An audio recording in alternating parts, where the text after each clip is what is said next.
Motion plane का दूसरा lecture, जिसमें कि आप पढ़ोगे हॉरिजॉन्टल प्रोजेक्शन के बारे में। इससे पहले हो चुका है ऑब्लिक प्रोजेक्शन लेक्चर 1 के अंदर। ये है हॉरिजॉन्टल प्रोजेक्शन। तो मोशन प्लेन के अंदर मान लो कि चलते हुए प्लेन से कोई बॉम्ब जो है वो ग्राउंड पे स्ट्राइक करता है, तो इस बॉम्ब का मूवमेंट एक साथ दो एक्सेस के अंदर होगा, एक्स में और वाई के अंदर। तो ये जो मोशन है वो किसके अंदर कंसिडर हुआ? मोशन इन अ प्लेन के अंदर। यानी कि जब भी बॉडी डाउनवर्ड डायरेक्शन के अंदर मूव करती है तो डाउनवर्ड डायरेक्शन में फोर्स लगता है ग्रेविटी का। ठीक है। The cannon ball motion is a projectile motion neglecting the air resistance. तो ये कैनन की बॉल है और इसका मोशन प्रोजेक्टाइल मोशन के अंडर में कंसिडर होता है अगर आप एयर का जो फ्रिक्शन है उसे आप नेग्लिजिबल मान लें। तो टाइम के साथ लगातार जो वेलोसिटी है वो हॉरिजॉन्टल में तो 60 मीटर पर सेकंड है, जो कि कांस्टेंट दिखाई दे रही है। लेकिन वर्टिकल डायरेक्शन के अंदर जो वेलोसिटी है वो लगातार चेंज हो रही है। यानी कि शुरुआत में वर्टिकल डायरेक्शन के अंदर वेलोसिटी की वैल्यू पहले कम है, उसके बाद फिर एकदम इंक्रीज करती हुई जा रही है। Got it? क्वेश्चन है, cannon ball follows a path as the ball rises towards the peak to its peak undergoes a downward acceleration. Answer is, the path is known as parabolic path. The path is parabolic path. The motion of a cannonball is, अब इस parabolic path का जो motion होता है वो होता है projectile motion. That is option is B. In the absence of dash, the cannonball follows a straight line path consistent with the law of inertia. तो ये जो पाथ है बॉल का, ये path basically consistent law of inertia के according अगर रखा जाए तो ऐसी सिचुएशन के अंदर ग्रेविटी की एब्सेंस के अंदर ही ऐसा हो सकता है। यानी कि स्ट्रेट लाइन पाथ के अंदर अगर बॉडी चल रही है तो वो उसी में तभी चल पाएगी जब बॉडी पे किसी भी तरह का कोई एक्सटर्नल फोर्स ना लग रहा हो। यानी हम ये मान सकते हैं कि ग्रेविटी वहां पर प्रेजेंट नहीं है। इसलिए सही ऑप्शन क्या हुआ? सी। बात करते हैं प्रोजेक्टाइल के अंदर। हमें करना है बेसिकली यहाँ पर हॉरिजॉन्टल प्रोजेक्शन। कुछ जनरल चीजें और देख लेते हैं। A body which moves in a two-dimensional plane in the gravitational field of the earth is called a projectile. Projectile का मतलब होता है ऐसी बॉडी जो कि 2D के अंदर मूव करे ग्रेविटेशनल फील्ड के अंदर। तो ऐसी बॉडी जो है वो कहलाएगी प्रोजेक्टाइल। यानी कुल मिलाकर के जो भी बॉडी फेंकी जा रही है, ठीक, और अगर वो प्लेन के अंदर मूव कर रही है अर्थ की ग्रेविटेशनल फील्ड के अंदर, तो वो कंसिडर करी जाएगी किसके अंदर? प्रोजेक्टाइल के अंदर। एग्जाम्पल्स ऑफ प्रोजेक्टाइल मोशन, जैसे कि बॉल को आपने थ्रो किया तो उसका जो पाथ होगा वो कैसा होगा? पैराबोला। एथलीट लॉन्ग जंप जब लेता है तो जो उसका पाथ है वो कैसा है? पैराबोला। सिमिलरली चलते हुए प्लेन से कोई बॉम्ब को आपने ड्रॉप किया ग्राउंड पर, तो ये प्लेन से जब बॉम्ब ड्रॉप किया जाएगा तो उसका जो पाथ होगा वो कैसा होगा? पैराबोला। पैराबोला के अंदर, इस टाइप के पैराबोला के अंदर एक सबसे इंपॉर्टेंट कंडीशन जो है वो ये कि वर्टिकल डायरेक्शन के अंदर जो वेलोसिटी है वो लगातार चेंज हो रही होगी और हॉरिजॉन्टल डायरेक्शन के अंदर जो वेलोसिटी है वो कांस्टेंट होगी। ठीक है। तो इसका रीजन ये है कि हॉरिजॉन्टल डायरेक्शन के अंदर कभी कोई फोर्स नहीं लगता है। जो भी फोर्स लगता है वो सब वर्टिकल डायरेक्शन के अंदर लगता है, जिसकी वजह से हॉरिजॉन्टल डायरेक्शन के अंदर वेलोसिटी कांस्टेंट होती है। ठीक है। आगे देखते हैं। जैसे कि ये बहुत पुराना एग्जांपल है सर्कस के अंदर। ठीक है। जोकर को कैनन से थ्रो किया जाता था नेट पर, तो उसका जो पाथ है वो कैसा है? पैराबोला। ऐसे ही अगला एग्जांपल देखें। तो इस अगले एग्जांपल के अंदर कैनन बॉल को थ्रो किया है, जो इसका पाथ आया वापस कैसा आया? Parabola. The path is parabola. तो ये पैराबोलिक पाथ के एग्जांपल हो गए। अब हम प्रोजेक्टाइल मोशन को दो सेपरेट केस के अंदर स्टडी करेंगे, जिसमें कि पहला केस डिस्कस हो चुका है जिसका नाम है ऑब्लिक प्रोजेक्शन लेक्चर 1 के अंदर। दूसरा केस अब यहाँ पे हमको टोटली डिस्कस करना है जिसका नाम है horizontal projection, that is horizontal projectile. तो देखते हैं हॉरिजॉन्टल प्रोजेक्टाइल के अंदर।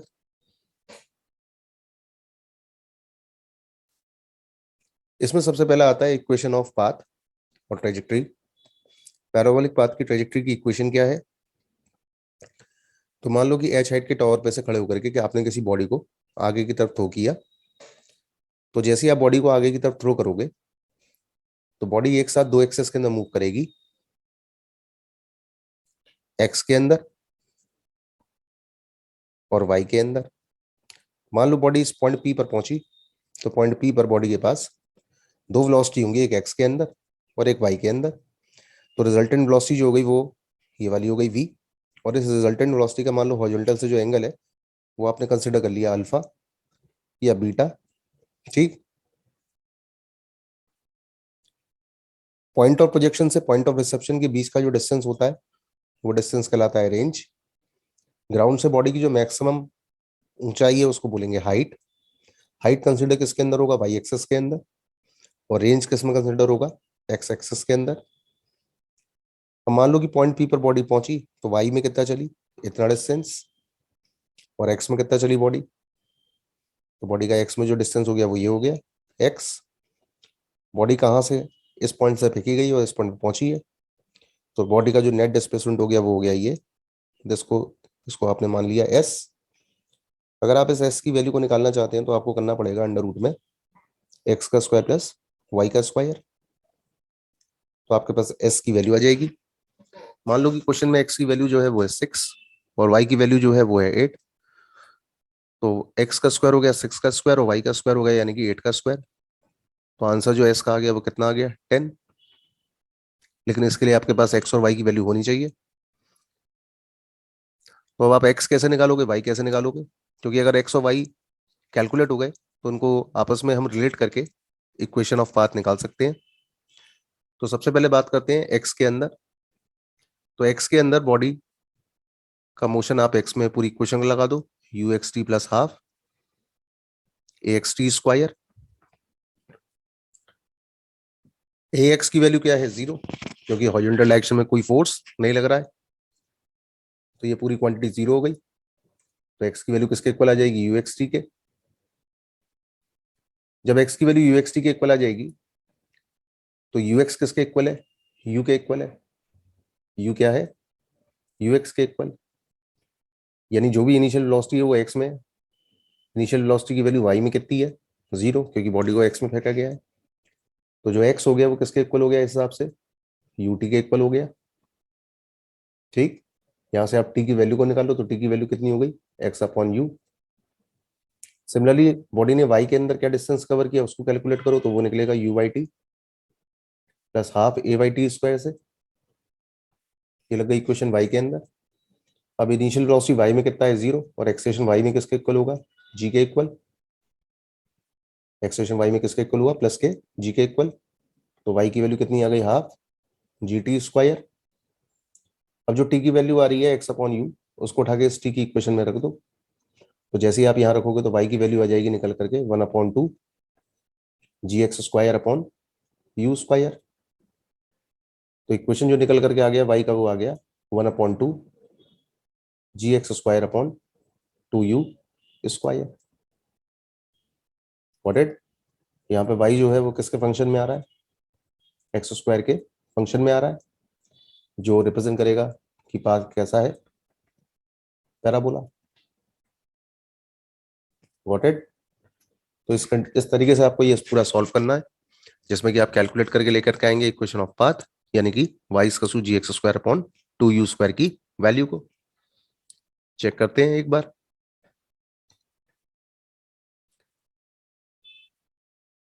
तो horizontal projection from the top of the tower हम निकालने जा रहे हैं इक्वेशन ऑफ पाथ या ट्रेजेक्टरी।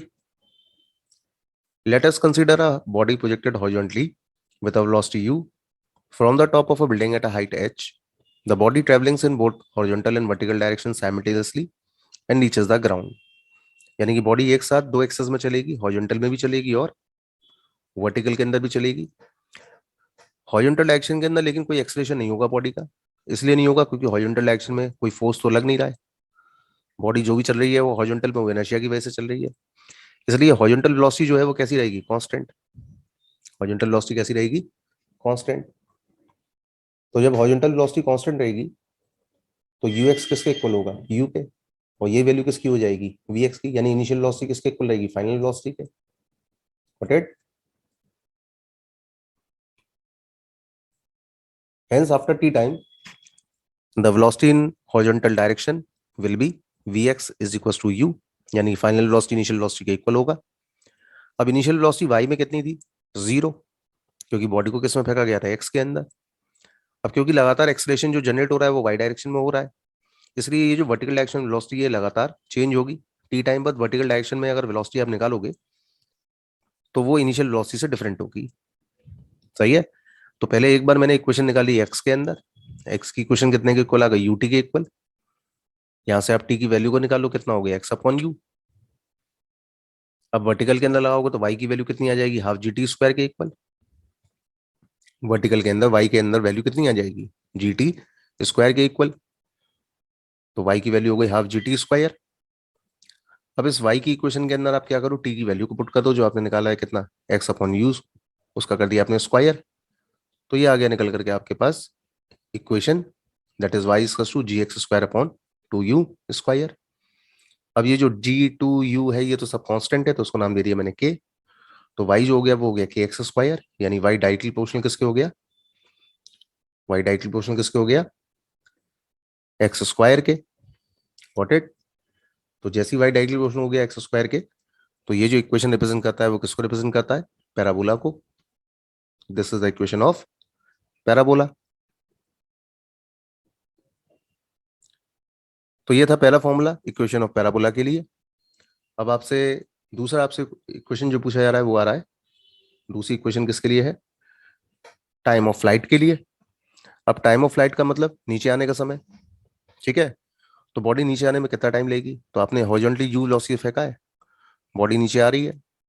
जब बॉडी नीचे आएगी तो ऑब्वियस सी बात है वाई के अंदर डिस्टेंस काउंट होगा, वाई एक्सेस के अंदर डिस्टेंस काउंट होगा। ठीक है। तो इक्वेशन को जैसे ही आप वाई में लगाओगे तो वाई की वैल्यू आपको बताई गई थी, वाई कितना होता है, u y t plus half a y t square. अब इनिशियल एक्सेलेरेशन वाई में कितना है, 0, और इनिशियल वेलोसिटी वाई में कितनी है, 0। एक्सेलेरेशन वाई में कितने के इक्वल है, जी के इक्वल। तो वाई कितने के इक्वल हो गया, हाफ जी टी स्क्वायर के।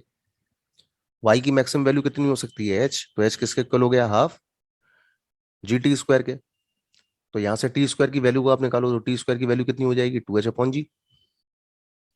यहां से टी के लिए फॉर्मूला बन गया अंडर रूट में 2h अपॉन जी। ये आ गया निकल के क्या, time of flight, T is two under root में 2h अपॉन जी। अब ये जो टाइम आ रहा है वो किस पर डिपेंड नहीं कर रहा है, तो टाइम जो आ रहा है वो बॉडी के मास पर डिपेंड नहीं कर रहा है। Got it. देखते हैं कैलकुलेशन। तो वर्टिकल डायरेक्शन में मोशन आपने कंसिडर करा, ये सारी वैल्यूज आपको इक्वेशन के अंदर पुट करनी है। इक्वेशन में पुट करने के बाद आपके पास टाइम के लिए फॉर्मूला आ गया अंडर रूट में 2h अपॉन जी। ये जो फॉर्मूला आ रहा है वो इंडिपेंडेंट है मास पर। ठीक है। This formula is independent of mass. Got it. Next बात करते हैं अगले फॉर्मूले की, जिसका नाम है रेंज। अगला फॉर्मूला क्या है आपके पास, रेंज का। This is third one. Range का मतलब होता है मैक्सिमम हॉरिजॉन्टल डिस्टेंस। निकाला क्या जा रहा है, डिस्टेंस, डिस्टेंस एक्स के अंदर, यानी कि हॉरिजॉन्टल के अंदर आपने एक्स मान ला है। तो इसको निकालने के लिए आपको हॉरिजॉन्टल स्पीड का टाइम ऑफ फ्लाइट के अंदर मल्टीप्लाई कर देना है। ठीक है। तो एक्स कन्वर्ट हो जाएगा आर के अंदर, यू एक्स यू के इक्वल, और जो टाइम निकाला है वो कितना निकाला है, अंडर रूट में 2h अपॉन जी। ये निकल के आ गया रेंज के लिए formula, R is two u under root में 2h upon g. Got it. Calculation check करते हैं।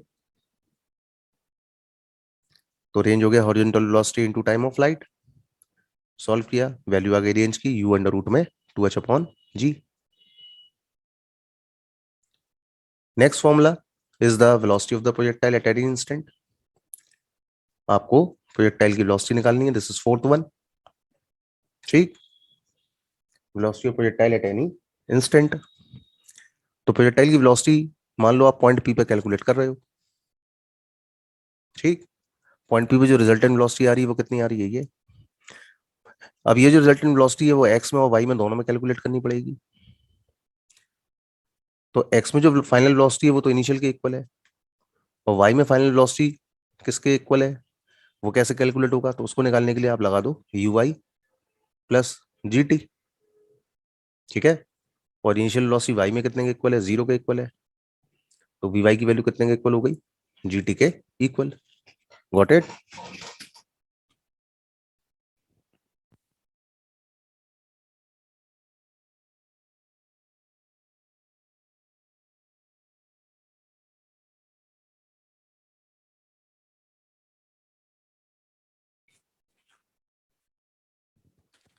तो कहने का मतलब ये हुआ कि वी वाई की जो वैल्यू आ गई वो जी टी के इक्वल आ गई, और वी एक्स की वैल्यू यू के इक्वल है, और तुमको निकालना है रिजल्टेंट।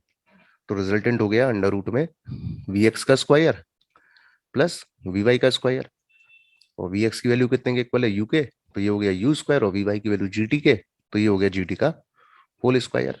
ये आ गई निकल करके रिजल्टेंट वेलोसिटी। Got it. अब अगर आपको यही वेलोसिटी किस पे कैलकुलेट करनी है, ग्राउंड पर, सही है, तो ग्राउंड पर जो टी है इसकी वैल्यू कितने के इक्वल हो जाएगी, अंडर रूट में 2h/g के। तो ये वाला जो टी है इसके अंदर इस वाली वैल्यू को आप पुट कर दो, तो इस हिसाब से ग्राउंड पर जो वेलोसिटी आएगी निकल करके वो आएगी अंडर रूट में you square plus 2g h। ये वेलोसिटी किस पर आ गई, ग्राउंड पर। Got it. तो ये आ गया वेलोसिटी का जनरल फॉर्मूला, अंडर रूट में you square plus g T का होल स्क्वायर। कैलकुलेशन चेक करते हैं। अच्छा, साथ ही साथ आप ये चेक करो कि यहाँ जो एंगल है वो कितना लिया हुआ है आपने, अल्फा। अगर आपको अल्फा कैलकुलेट करना हो तो अल्फा कैसे कैलकुलेट करोगे, तो इसका एक अलग से थोड़ा डायग्राम निकाल लो। ये वी एक्स हो गया, ये वी वाई हो गया, ये रिजल्टेंट वेलोसिटी है, और ये एंगल है अल्फा। तो आपने यहाँ से ट्राइंगल को क्लियर कर लिया। एक सेकेंड।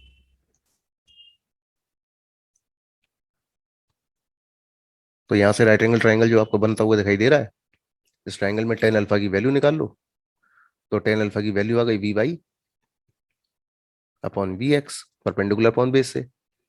वी वाई किसके इक्वल है, जी टी के, और वी एक्स किसके इक्वल है, यू के। तो टेन अल्फा की वैल्यू कितनी आ गई निकल करके, टेन अल्फा की वैल्यू आ गई जी टी बाय यू। ये आगे निकल करके एंगल। ठीक है, देखते हैं कैलकुलेशन। तो आपने वेलोसिटी को दो पार्ट में स्प्लिट किया, हॉरिजॉन्टल में और वर्टिकल के अंदर। वर्टिकल के अंदर वेलोसिटी निकाली जो कि जीटी के इक्वल आएगी, और हॉरिजॉन्टल डायरेक्शन के अंदर वेलोसिटी यू के इक्वल है। रिजल्टेंट वेलोसिटी को आपने कैलकुलेट किया,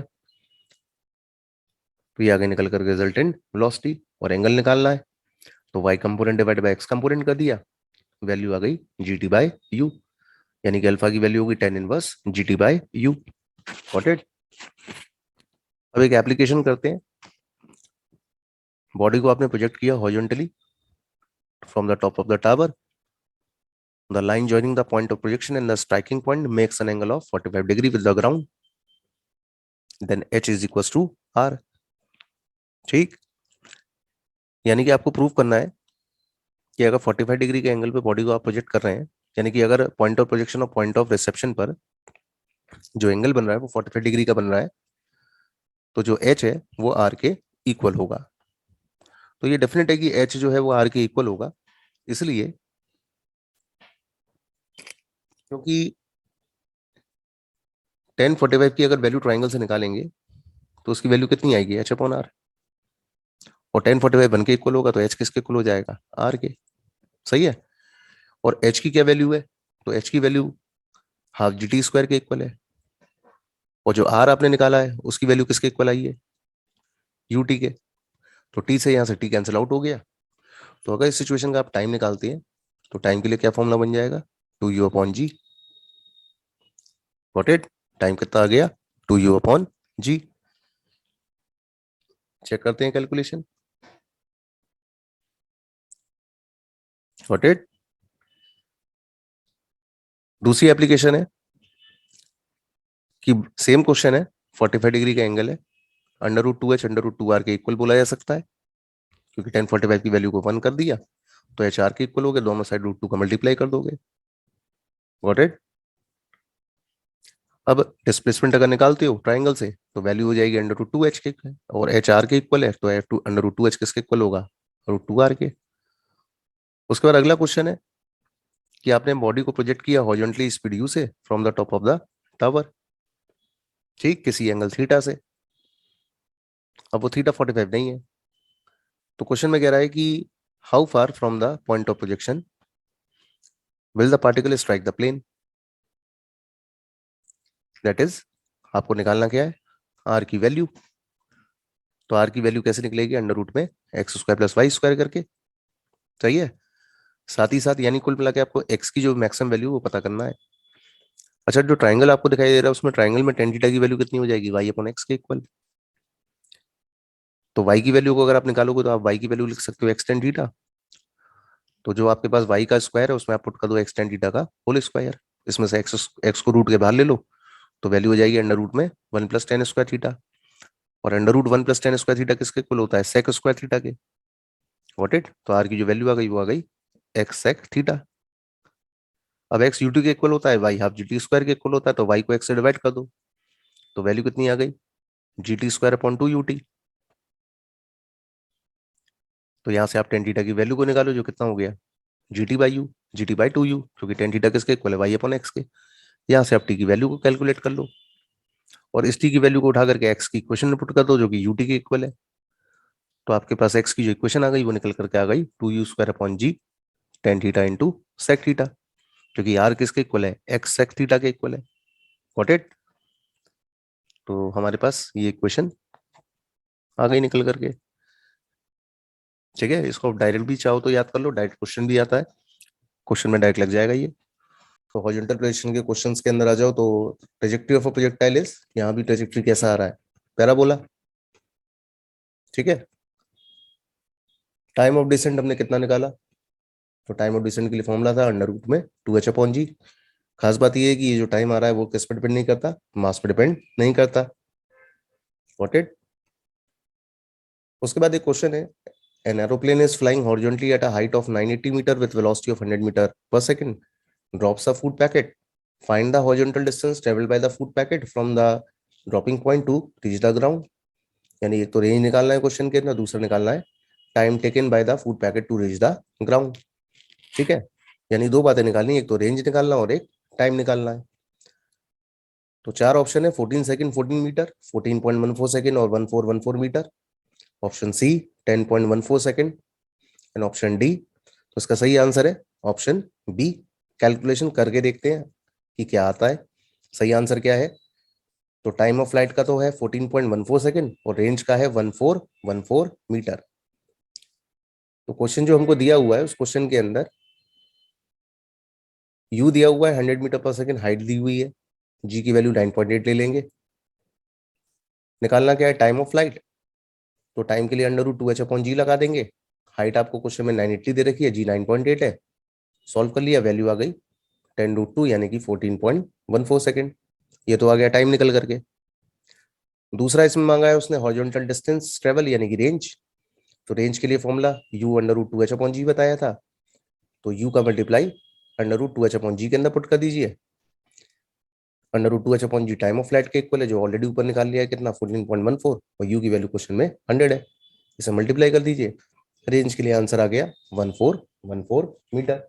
यानी इसका सही ऑप्शन क्या हुआ, ऑप्शन सेकंड। यानी ऑप्शन सेकंड के अंदर जो टाइम निकाला था वो इतना, और जो रेंज निकाला है वो 1414 मीटर, ठीक है। तो ये कंप्लीट हुआ पूरा लेक्चर अब। Thank you.